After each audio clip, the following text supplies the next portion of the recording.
Welcome, fellow Grandpa Joe Pop Putty Man here, and now that it's 2020, we have so many movies to look forward to this year. But before we do enjoy the new year, let's look back at all the movies I reviewed with my top 10 movie reviews of 2019. Now, all these movies have been reviewed by yours truly during the year, and even though I tend to be biased about the sagas I love, I wanted to give you my opinion on those movies I watched and reviewed and why they deserve their spot on this list. Now, if at any point you do enjoy this video, please consider hitting that subscribe button and show a little love to the channel. And also, make sure to comment below if you want to see more top 10 lists like this in 2020. So let's go ahead and begin with number 10, Dark Phoenix. So, for starters, I was hoping for this movie to be at least decent, but God, it just goes to show that you can't just rely on a franchise name alone to carry it along. The original X-Men released in 2000, and almost decades later, we got this to end the saga. This year, we had a lot of saga or cinematic universes ended, and sadly, one of the first, like the X-Men, ended so poorly. The majority of the movies on this list I did enjoy, but this one was just a steaming pile of dog turd. Well, at least we have Deadpool and Logan to love, and hey, at least Dark Phoenix is better than X-Men Origins Wolverine, but honestly, not by much. Number 9, Glass. Now we get to the movies that are not bad, but fell short because of lack of popularity, hype, or general premise. Glass isn't necessarily bad, but honestly it felt rushed and pushed because of M. Night Shyamalan trying to push his own cinematic universe.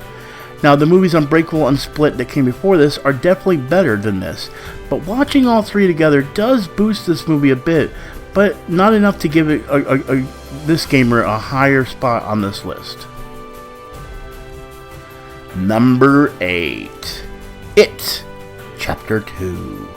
Now, the movie prior to It Chapter 2 was amazing, of course, It Chapter 1, and honestly, with my love of the It series, I was so happy to see it surpass the old movies from the 80s. But this one really felt like it was putting it too much to be expanded on. They tried to put more in to expand upon the movie, and it didn't really seem to work to me. Bill Hader was probably the most amazing part in this movie, seeing that I wasn't expecting him to handle such a dramatic role. But of course, Bill Skarsgård as Pennywise still amazes me, and it seems anyone named Bill in an It movie makes the best performances. But that's just a coincidence, to be honest with you. Number 7, Jay and Silent Bob Reboot. Now, this is one of those movies I was definitely biased about.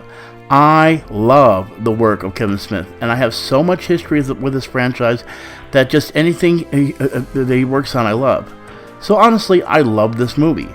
The only reason it's so low on the list is because when it comes to being honest with myself, I have to admit it's not his best film, and that's why it garnered the 7th spot on this list. Nevertheless, as a pothead, you have to see this movie for its humor and its cameos.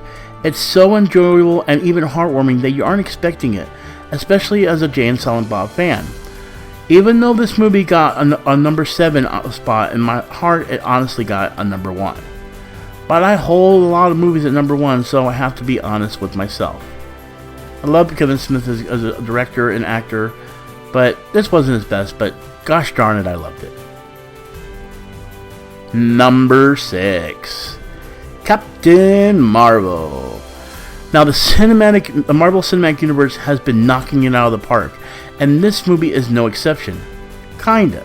Honestly, with the other MCU movies that came out this year, I felt this one was very lacking and quite honestly a little boring. This doesn't say that the character is bad at all, but the plot needed work. But either way, it's still a great movie deserving of the number 6 spot on this list. Number 5, Shazam. Now, after DC's rocky start in their own cinematic universe to rival Marvel, they needed something to pop, and Shazam definitely shows potential of what DC can do. It's funny, lighthearted, action-packed, and just what DC needs to fuel their own cinematic universe. But to be even more honest, they need to keep with solo movies, and then let those movies come together under the eyes of their own Kevin Feige. Who that can be is up to Warner Brothers, but they need to find something quickly, to piece everything together. Number 4. Star Wars: The Rise of Skywalker.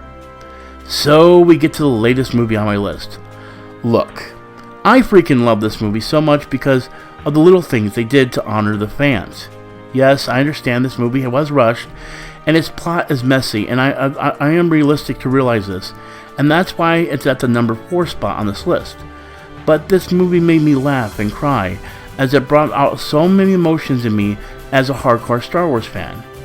Either way, I love it, and I can't wait to see what comes next with how well they've done the Mandalorian series on Disney+.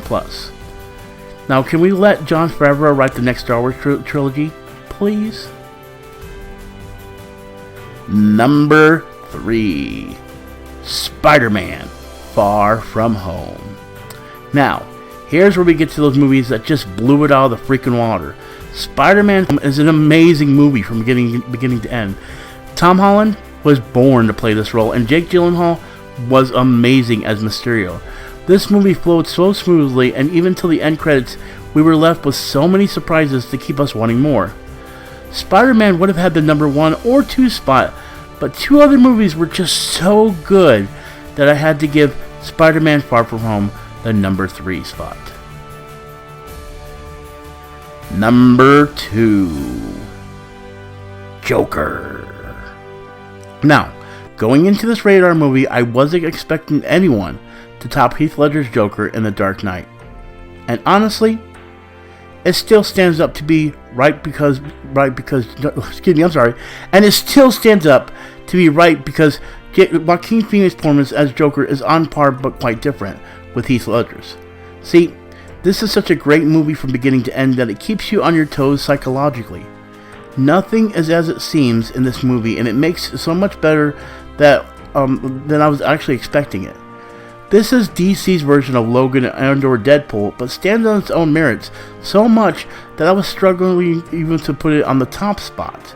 See, I feel this is an Oscar-winning performance in my eyes, and the scripting and pacing keeps you wondering where is it going and how will it end. I feel for this Joker, and oddly, I don't know if that's good or bad. And when a movie makes you question your own mentality or psychologically on good or bad, it most certainly makes for a thrilling experience. Joker, or aka Joaquin Phoenix's Joker, I feel deserves an Oscar nod at least, but the performance itself is so great that I felt it rightfully deserved the number 2 spot on this list.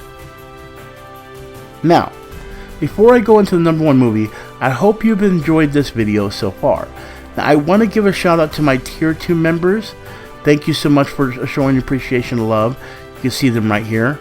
And my Tier 3 members. All these guys have been supporting me in the Tier 3 spot, and I can't thank them enough. They have shown me a lot of love by supporting the channel. Now, if you'd like to become a member, then please click the link in the description below and make sure you go show these Tier 3 members so much love.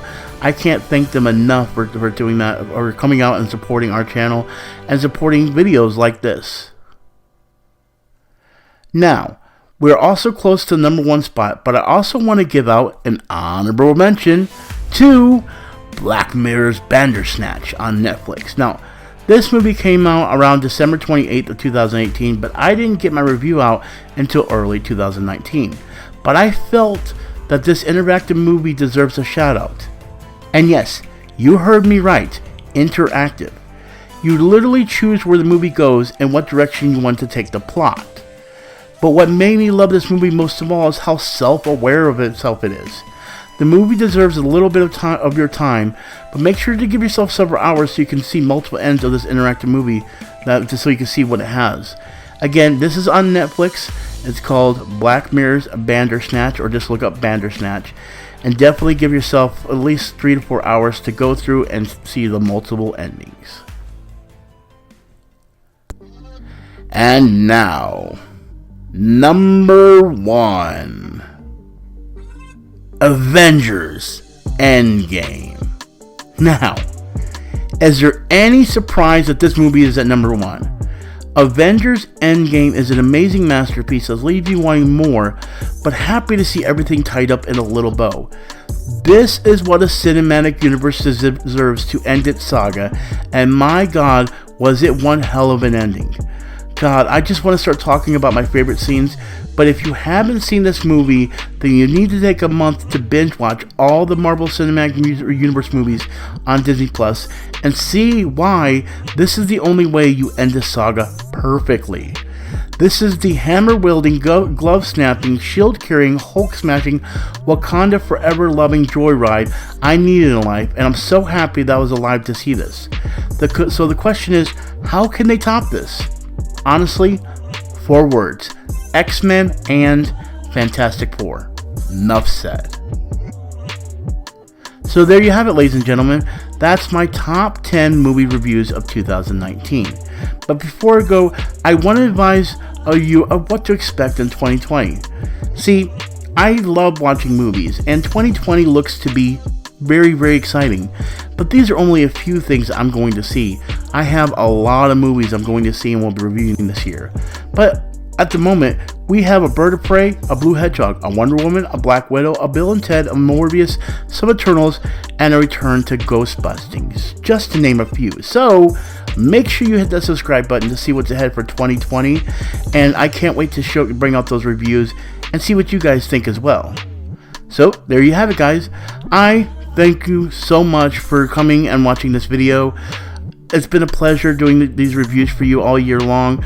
Make sure that you go ahead and click on one of the links here of where you can actually see all my reviews for my television movies and also see this recommended video as well. And as always, I am PuttyMan with Gamer Potheads. I appreciate your time, and do not forget, we're all about the high score. Peace out, and I'll talk to y'all later.